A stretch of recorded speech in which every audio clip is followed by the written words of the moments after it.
No es casualidad que Semana Santa y la última semana de diciembre, por ahí el 24, son momentos en los cuales hay muchas personas que vienen a las iglesias. No es casualidad que algo sucede en ellos, que de alguna forma entienden que se está celebrando algo importante, que algo está ocurriendo y pareciera que esas fueran unas semanas más importantes que el resto de semanas del año, y aunque verdaderamente no es así, porque todo tiempo es importante, pues de alguna manera pues tomamos un momento para hacer un stop, por llamarlo de alguna manera, y resaltar dos grandes acontecimientos: el nacimiento de Jesús y también la muerte y resurrección de nuestro Señor y de nuestro Salvador. Y lo que debemos pensar es que si para las personas a nivel general es importante esa fecha, una fecha como esta, ¿cuánto más debería ser para nosotros? Es importante que comprendamos que si tú has decidido recibir a Jesús como Señor y Salvador, lo que celebramos el día de hoy es trascendente, es vital, es el centro, es la roca sobre la cual usted y yo estamos parados en nuestra fe. ¿Por qué razón?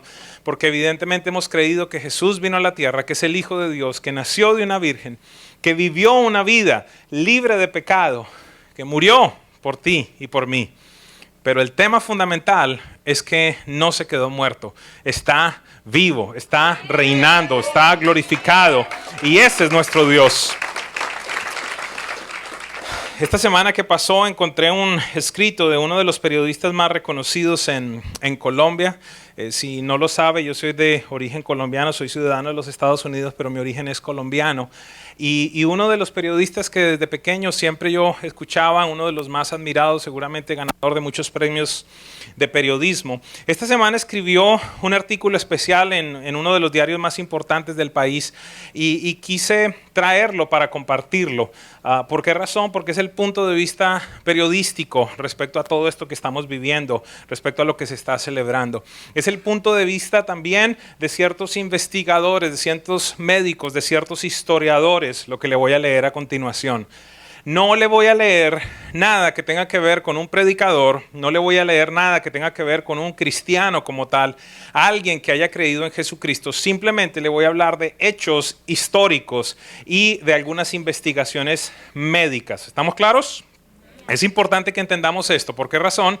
Porque creo que de alguna forma esto va a aumentar, va a engordar, si pudiera decirlo de esta manera, su fe y la convicción en lo que usted ha creído. Entonces, el título dice lo siguiente, o decía lo siguiente: la muerte de Jesús.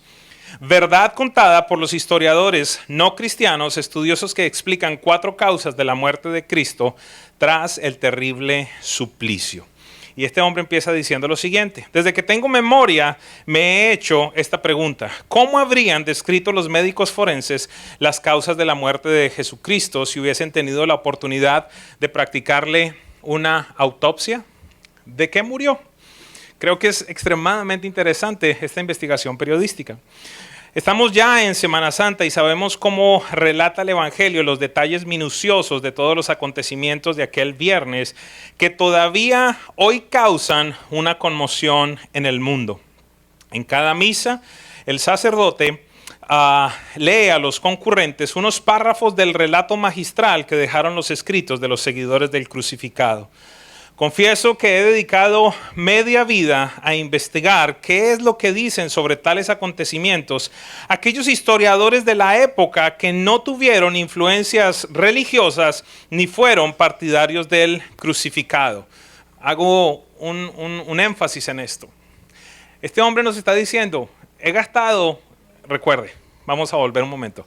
Uno de los mejores periodistas de Colombia, uno de los mejores periodistas de un país, dice: he gastado gran parte de mi vida a investigar qué fue lo que dijeron historiadores, gente que no estaba relacionada religiosamente, en fe, sentimentalmente con Jesucristo. Simplemente quiero saber qué es lo que ellos dicen.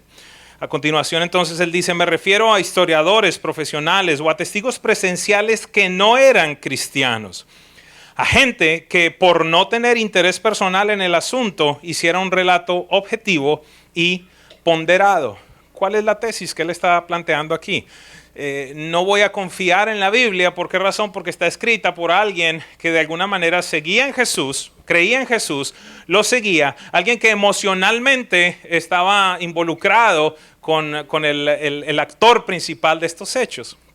Y él toma entonces la decisión de vamos a investigar qué es lo que dicen las personas que no estaban involucradas con él.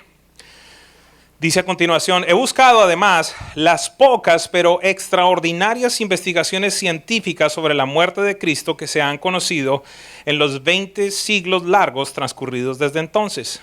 Aquí les resumo ambos temas. Sospecho que ustedes van a quedar tan asombrados como yo al descubrir que desde el punto de vista netamente médico y académico, los doctores coinciden con la narración de los evangelistas. No soy teólogo ni predicador sagrado, sino un humilde periodista que se limita a registrar los hechos tal como ocurrieron. ¿Tengo su atención? Interesante, ¿verdad? Yo no sé si este señor pensaba que algún día iban a utilizar este documento para predicar. Primer subtítulo, en carne viva. Haga de cuenta que ya son las 12 del mediodía de aquel viernes trágico. El sol se está levantando en lo alto del cielo. Jesús acaba de llegar al monte Calvario o monte de la Calavera en las afueras de Jerusalén. Un pequeño monte llamado así porque no tiene hierba y parece una cabeza pelada. Yo lo recorrí hace muchos años haciendo periodismo. En idioma arameo, Calavera se dice Gólgota. Arameo era el idioma que predicaba Jesús. En Siria quedan unas 25,000 personas que hablan arameo. En el camino hacia la muerte, Jesús lleva a cuestas el madero horizontal de la cruz llamado patíbulum, el cual, según las informaciones más serias, pesa alrededor de 70 kilos, unas 155 libras. El vertical se lo agregan cuando ya está en el monte, poco antes de crucificarlo, puesto de espaldas al suelo de cara al sol del mediodía. Lo acompaña el populacho frenético, revuelto de malhechores y niños con mujeres curiosas que disfrutan morbosamente con el terrible espectáculo. Lo empujan hasta hacerlo rodar por el suelo de piedra. Se ríen de él a carcajadas. Los soldados romanos lo insultan. Flavio Josefo, aquellos que son estudiosos, que les gusta al respecto, este es uno de los grandes historiadores. Flavio Josefo, un respetado cronista del paganismo, relata que se burlaban de él lanzándole escupitajos y gritándole: si tu Dios te quiere tanto, que te venga a salvar. Parecían perros sedientos de sangre tras los despojos del pobre hombre. Y, sin embargo, agrega Plinio, el joven, en sus anotaciones romanas, aquel condenado adolorido y sangrante los miraba a todos con una mirada mansa y piadosa. Estas son descripciones de historiadores, no son relatos bíblicos. Antes de iniciar su recorrido al Calvario, a través de un laberinto de callecillas que hoy se conoce como Vía Crucis, Jesús fue castigado con 39 latigazos en la espalda desnuda. 30 años después, el historiador romano Cayo Graciano, que también era pagano, es decir, no creía en Cristo, no tenía esa religión, esa creencia, y que pudo entrevistar a varios testigos presenciales, nos informa que tales látigos son tiras de cuero, que llevan colgadas unas bolas metálicas en el fin. Fueron esas bolas las que provocaron los enormes moretones que se le veían en la espalda. Como si fuera poco, también lo azotaron con un monstruoso instrumento de tortura, unos largos pedazos de hueso afilado que le cortaron la carne severamente. Segundo subtítulo, ¿cómo pudo aguantar? Miren lo que escribe textualmente Cayo Graciano. Cuando llegó al monte, el nazareno, que además era muy flaco, tenía la espalda tan desgarrada que quienes estaban más cerca de él dice que le pudieron ver algunos fragmentos de la columna vertebral, a pesar de los borbotones de sangre que le brotaban. ¿Cómo pudo resistir ese hombre semejante dolor durante tanto tiempo? Se preguntó un día el filósofo Zacarías Frank, uno de los investigadores médicos más respetados del siglo XX, austriaco de nacimiento y que tampoco era cristiano, sino judío practicante. Sobre ese aspecto específico hay un hecho elocuente que poca gente conoce. El dolor de Jesús era tan agobiante que en esa época no existía una palabra para describirlo, ni siquiera en la ciencia médica. Tuvieron que pasar 19 siglos antes de que se inventara el término apropiado para referirse a un dolor que no se puede soportar.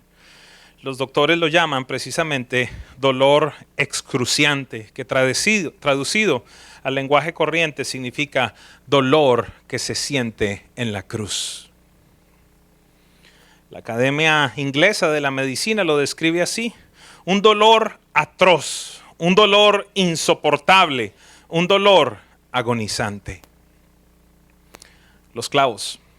Volvemos al Monte Calvario. Ya lo están clavando en la cruz que será levantada en medio de la colina.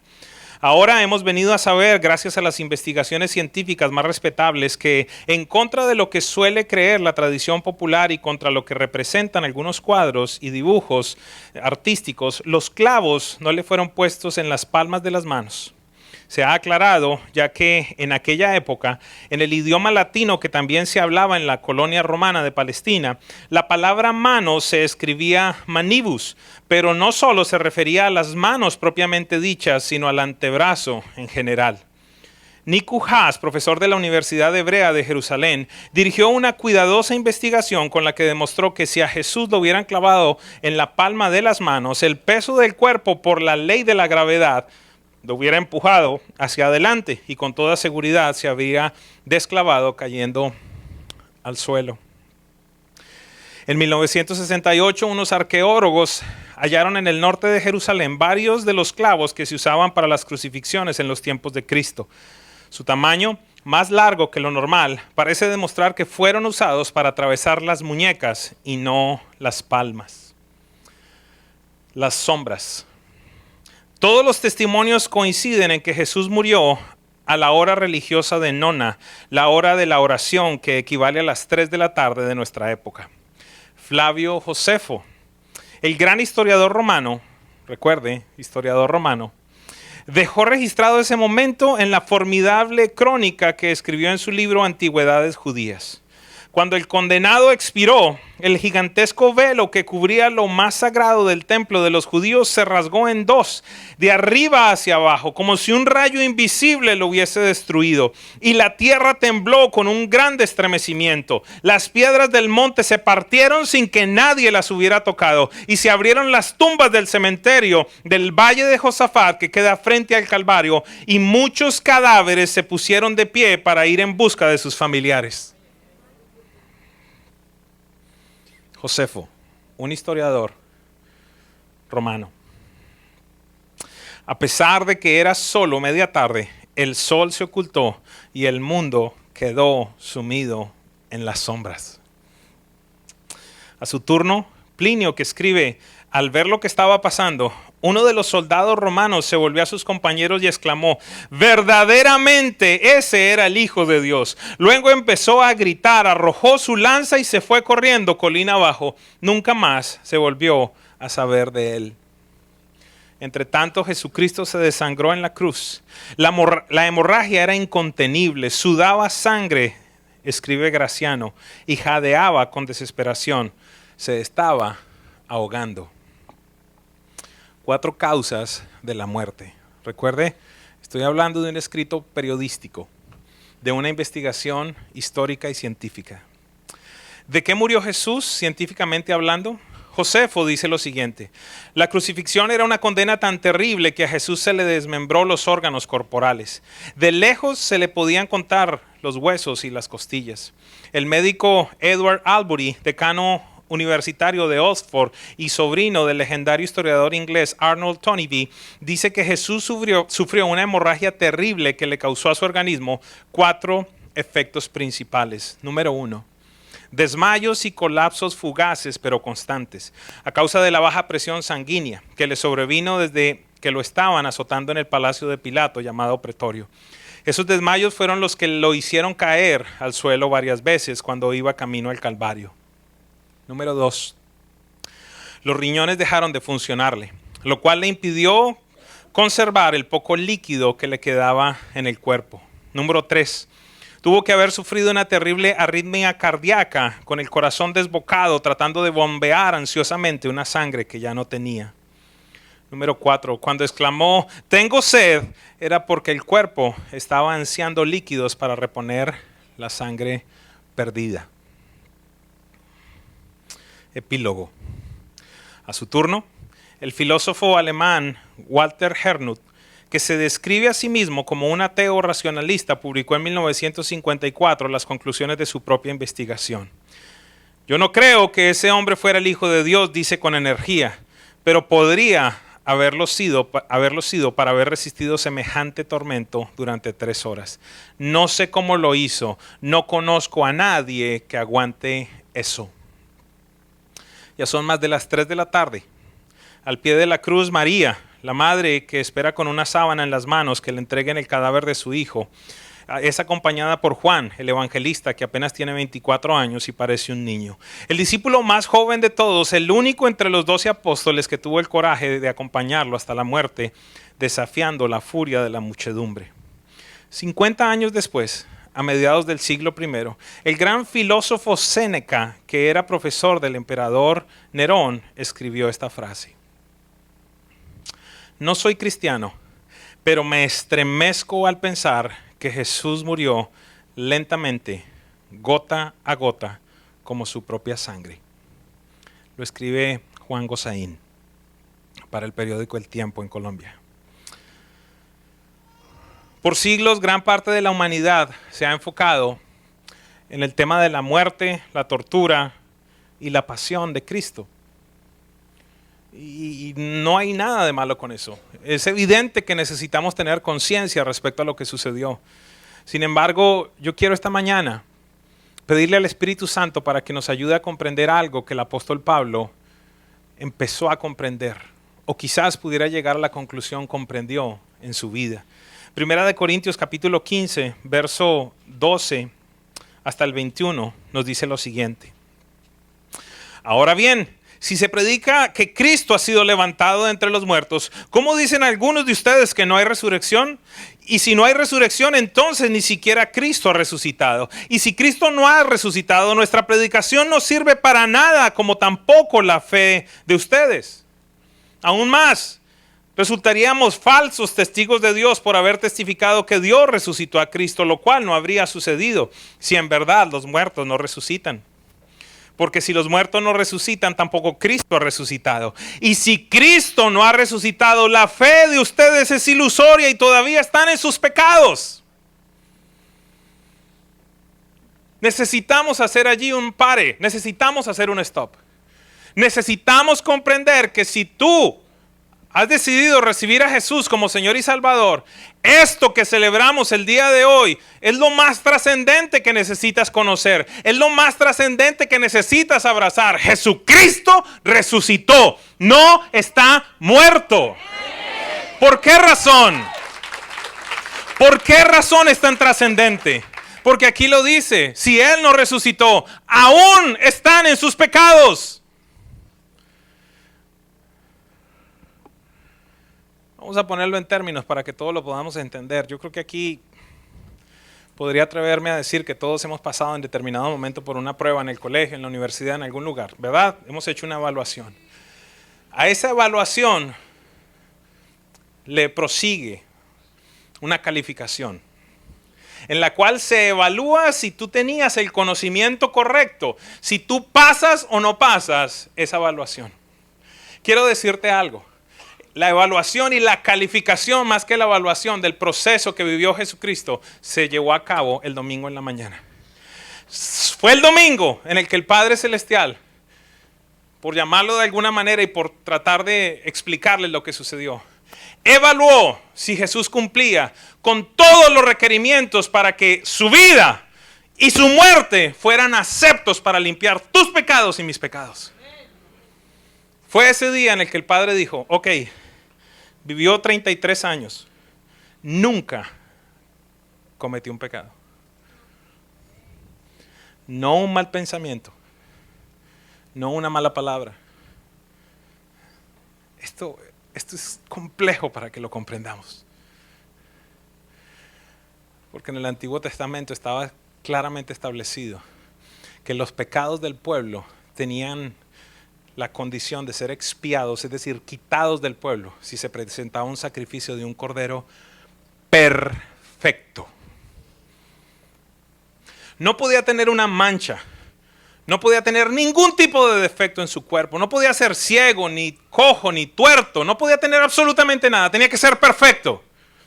Y eso precisamente fue lo que tuvo que observar el Padre Celestial. Jesús vivió una vida intachable, irreprochable, ni un solo pecado, aunque fue tentado en todas las cosas, dice la Biblia. Estando Jesús muerto, entonces el Padre dice, acepto el sacrificio. Y sobre él opera un poder, que es del cual quiero hablar el día de hoy. Un poder misterioso que lo resucitó de los muertos y que hace que el Padre califique con 10, con A+++++, la obra de Jesús. Y dice, acepto, queda satisfecho el pago que necesitaba ser hecho por el perdón de los pecados de la humanidad.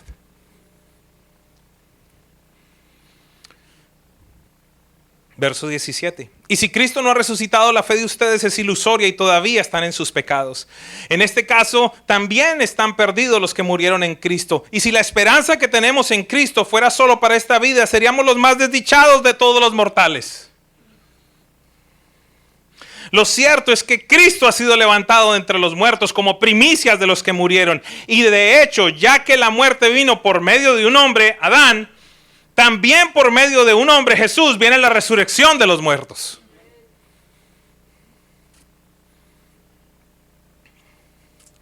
Una de las personas que más conoció a Jesús, sin lugar a dudas, fue el apóstol Pablo. Experimentó cosas que ningún otro de los apóstoles experimentaron.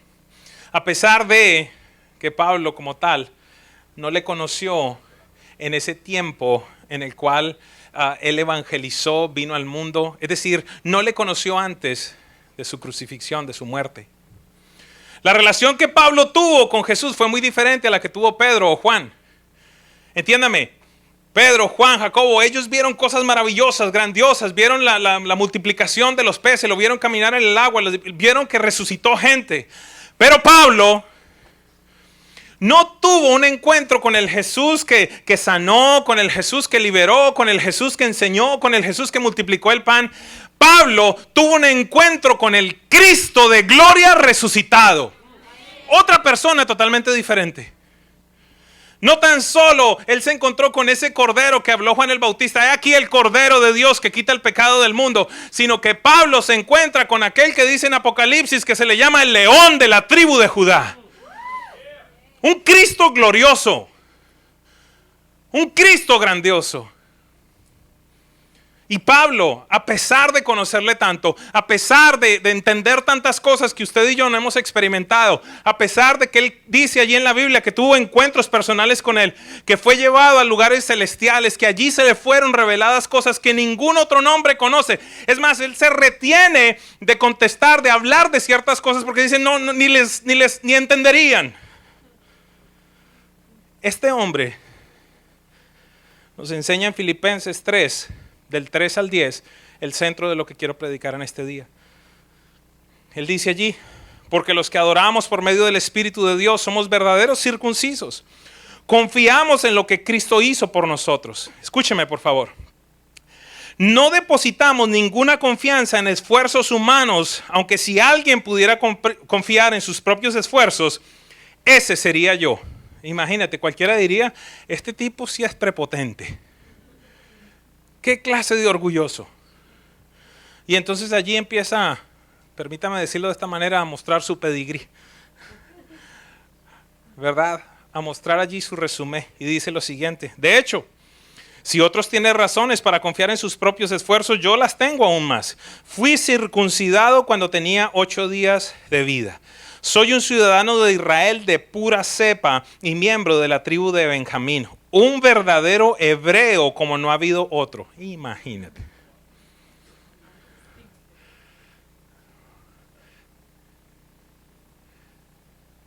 Espero que me esté acompañando esta mañana.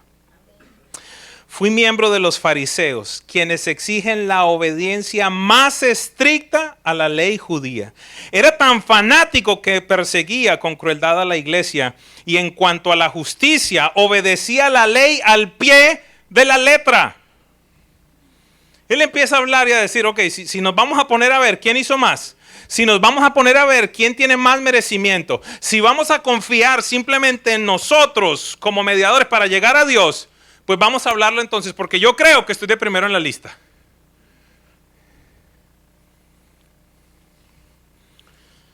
Antes creía que todas esas cosas eran valiosas, pero ahora considero que no tienen ningún valor debido a lo que Cristo ha hecho.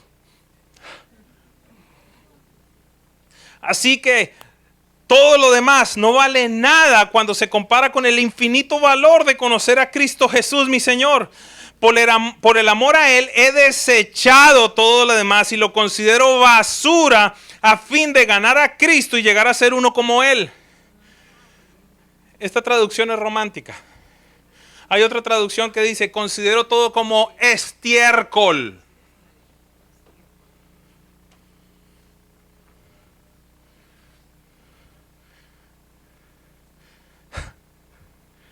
¿Qué sucedería si yo te dijera, sabes qué? Tus títulos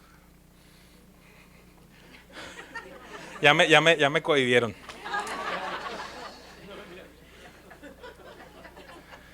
Tus negocios son estiércol delante de lo que Cristo hizo.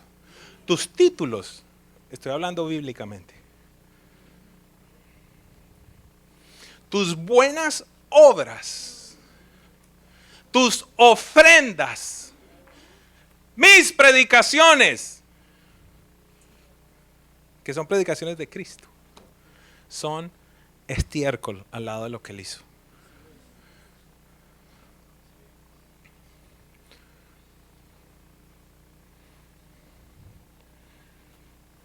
Ya no me apoyo en mi propia justicia por medio de obedecer la ley. Más bien, llego a ser justo por medio de la fe en Cristo. Escúcheme porque acá vamos a la parte central. Pues la forma en que Dios nos hace justos delante de Él se basa en la fe. Escúcheme esta declaración. Quiero conocer a Cristo. Esta fue una constante del apóstol Pablo. Pero entiéndame algo. Les estoy planteando esta mañana que a mi manera de ver fue la persona que más conoció a ese Cristo. Y la constante de él desde el primer día, desde que se le aparece Jesús y lo tumba, como hemos tradicionalmente dicho, del caballo, lo tumba del caballo, lo primero, ¿quién eres, Señor? Es lo primero que él pregunta. Y es una pregunta que continúa durante todas las cartas. ¿Quién eres, Señor? Necesito conocerte más. Y nosotros pensamos que ya conocemos suficiente de Jesús.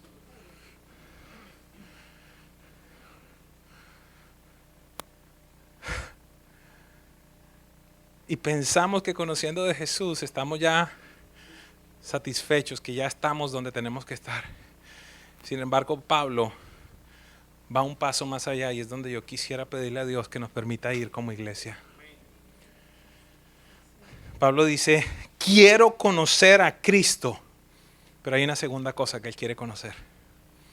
Y experimentar el gran poder que lo levantó de los muertos. El poder de la resurrección.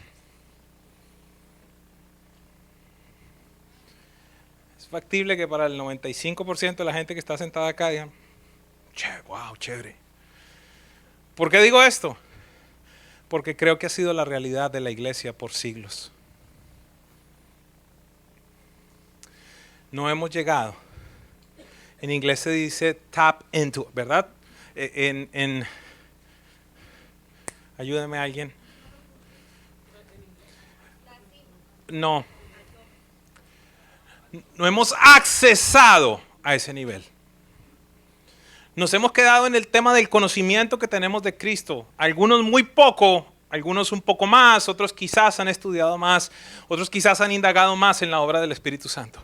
Pero aún no hemos llegado a ese nivel del cual Pablo nos habla aquí. Nos dicen, no quiero tan solo quedarme en el conocimiento de Cristo, sino quiero llegar a un punto en el cual pueda experimentar el gran poder que lo levantó de entre los muertos. Él entendía que había algo que había sucedido que era totalmente descomunal, que nunca se había vivido ni se volvería a vivir. Y él dice, yo quiero experimentar eso. Quiero sufrir con él para participar en su muerte y para poder experimentar de una u otra manera la resurrección de los muertos.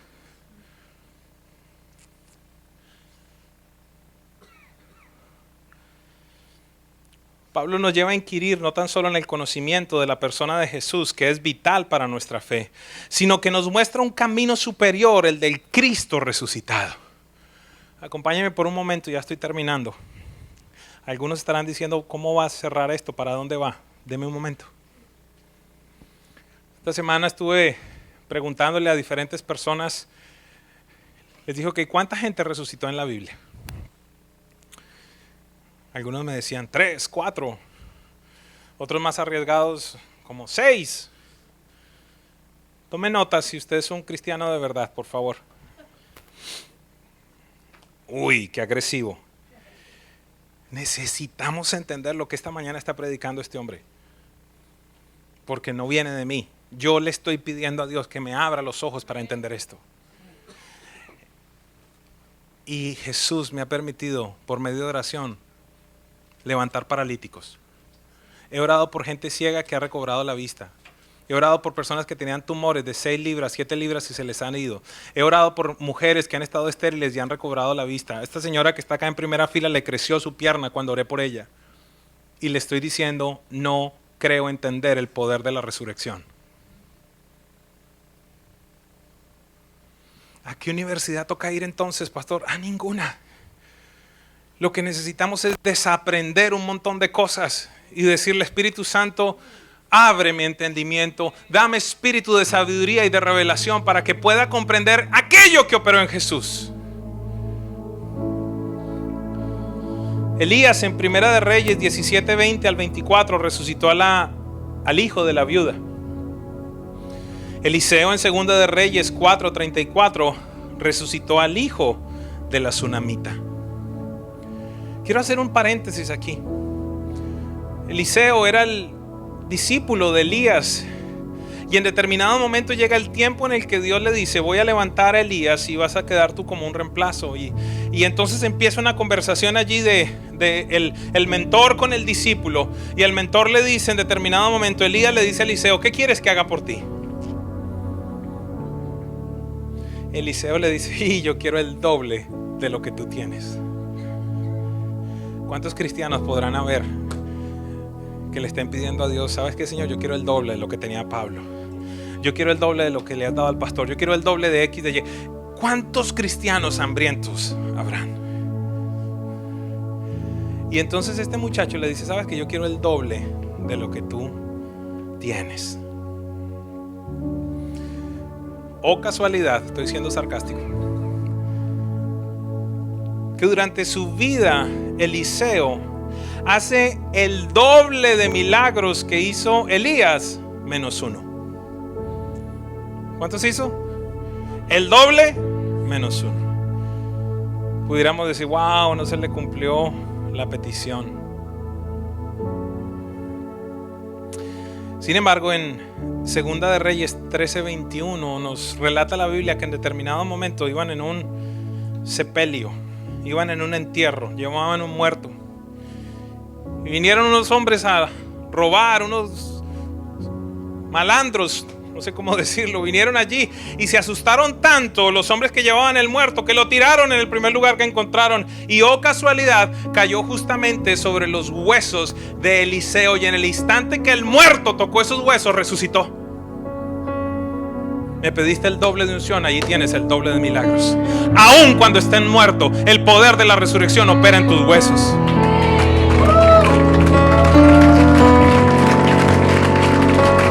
Eso tiene que ver contigo, eso tiene que ver conmigo. Por eso les digo que no hemos accesado ese poder de la resurrección. Que muchos estamos simplemente viviendo una vida mediocre, estamos disfrutando quizás del 10, del 5% de la plenitud de lo que Dios quiere darnos, del poder que Él quiere entregarte a ti como su hijo. No hemos comprendido que tú y yo, si recibimos a Jesús como Señor y Salvador, tenemos exactamente el mismo Espíritu Santo que operó en Jesús. Exactamente el mismo. Jesús en Mateo 9, 24 y 25 resucita a la hija de Jairo. Jesús en Lucas 7, 14 y 15 resucita al hijo de la viuda de Naín. Jesús en Juan 11, 43 y 44 resucita a Lázaro. Jesús en Mateo 27, 51 y 53 nos dice la Biblia aquello que los historiadores nos dijeron esta mañana: que en el momento de la muerte de Jesús se abrieron muchas tumbas y salió un montón de muertos allí a buscar a sus familiares. Es lo que dice la Biblia, es lo que los historiadores afirman. Pedro en Hechos 9:40 nos deja saber la Biblia que resucitó a una mujer llamada Tabita. Pablo en Hechos 20:10 nos muestra cómo resucitó a un hombre llamado Eutico, en tanto estaba en una de las enseñanzas de Pablo, y parece que él predicaba un poco largo, y en medio de la enseñanza el hombre empezó, como algunos que estoy viendo acá, a cabecear. Yo no sé cómo usted puede estar durmiendo este día. Y estaba el hombre allí cabeceando hasta que se durmió. ¿Sabe que es factible? Algunos de ustedes, si usted está durmiendo este día, es factible que usted necesita morirse para que Dios lo resucite. Estoy hablando espiritualmente. Yo no le estoy deseando la muerte a nadie. Necesitamos resucitar espiritualmente. Me intrigan ciertos versículos cuando Dios dice: y despertó el espíritu de Zorobabel. Lo despertó. Algunos necesitan ser despertados en este día a la realidad del Cristo resucitado. Y con Pablo sucedió eso allí en Hechos 20:10. Todas estas personas fueron beneficiarias de una manifestación inusual del poder de Dios en sus vidas. Estuvieron muertas y volvieron a vivir. No muchos pueden decir eso, y no estoy hablando de muertos espiritualmente, que ahora estamos vivos espiritualmente, aunque ese es el milagro más grandioso. Estos estuvieron muertecitos.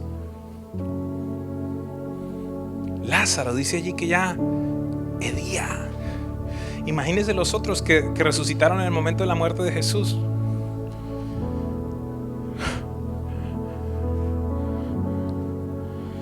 Pero ¿qué hay de diferente entre la resurrección de estas personas y la resurrección de Jesús?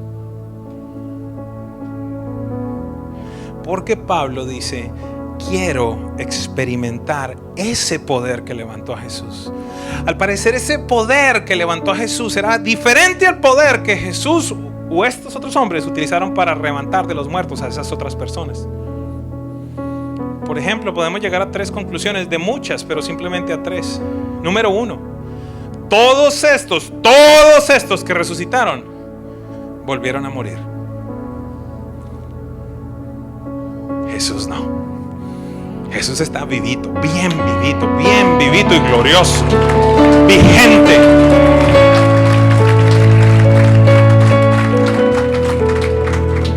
Número 2, aquellas personas que murieron resucitaron con los mismos defectos, las mismas situaciones de carácter. Si se murió chismosa, resucitó chismosa. Si aquel se murió ladrón, resucitó ladrón. Simplemente experimentaron el volver a vivir. Impresionante. Impresionante como nos llevaron algunos de los muchachos el viernes a esos eventos.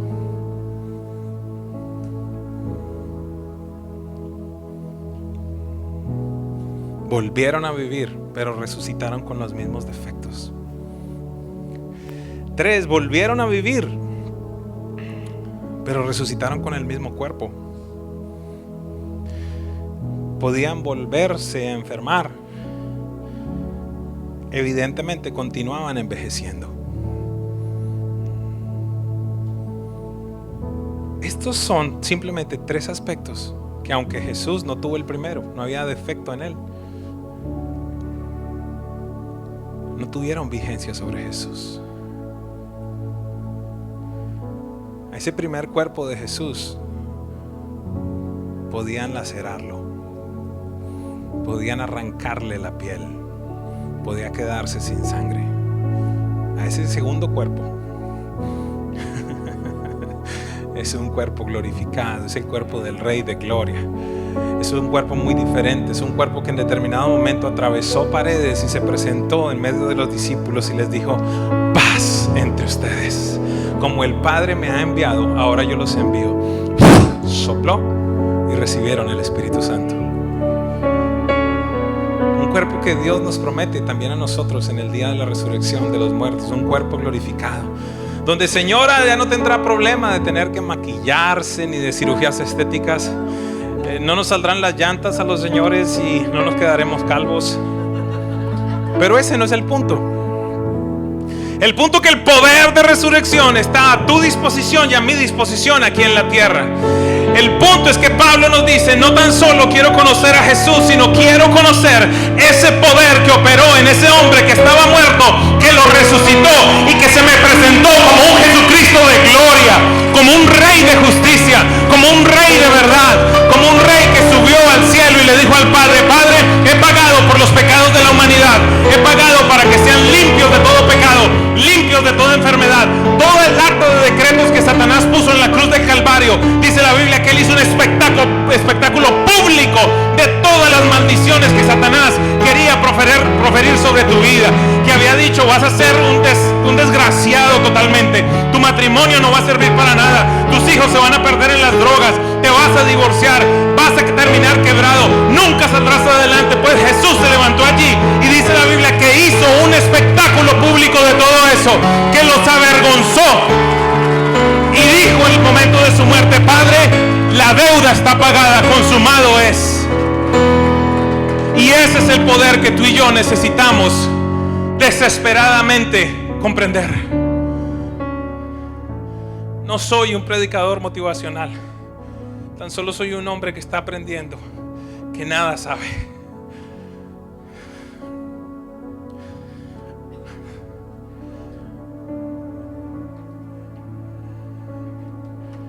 Pudiéramos comprender la obra de Cristo.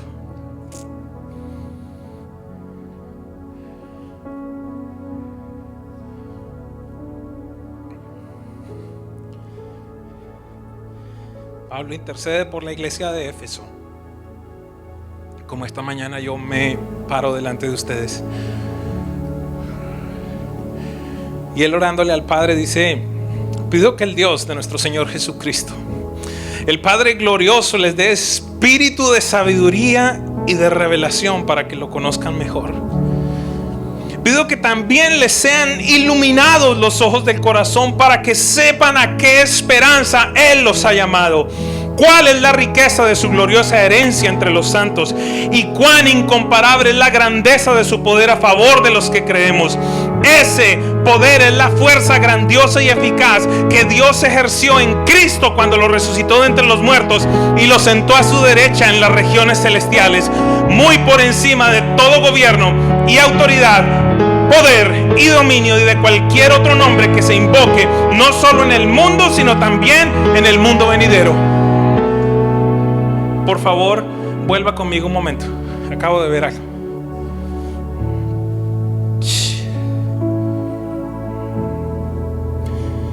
Cierre sus ojos un segundo, por favor, y escuche atentamente la palabra de Dios. Dice: pido también que les sean iluminados los ojos del corazón para que sepan a qué esperanza Él los ha llamado, cuál es la riqueza de su gloriosa herencia entre los santos y cuán incomparable es la grandeza de su poder a favor de los que creemos. Escuche por un instante. El apóstol Pablo nos está diciendo que ese poder, esa fuerza grandiosa y eficaz que Dios ejerció sobre Cristo, está a tu favor. Espíritu Santo, haz lo que solamente tú puedes hacer.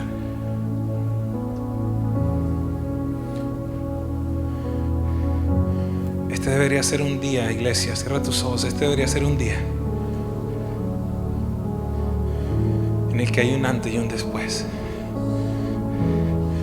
Por un momento, mira esa circunstancia difícil o circunstancias difíciles en tu vida. De ahora en adelante, sobre cualquier circunstancia que opere en tu vida, ten la certeza de decirle a Dios: Señor, tu palabra establece que ese mismo poder extraordinario que operó sobre Jesús cuando estaba muerto y lo resucitó, opera a mi favor. Espíritu Santo, haz lo que tengas que hacer esta mañana.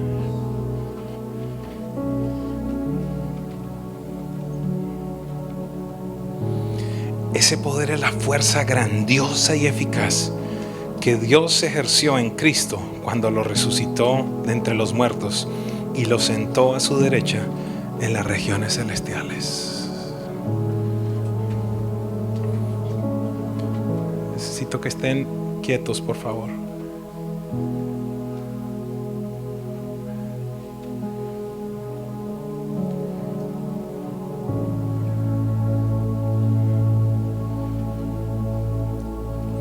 Pido que el Dios de nuestro Señor Jesucristo, el Padre glorioso, les dé espíritu de sabiduría y de revelación para que lo conozcan mejor.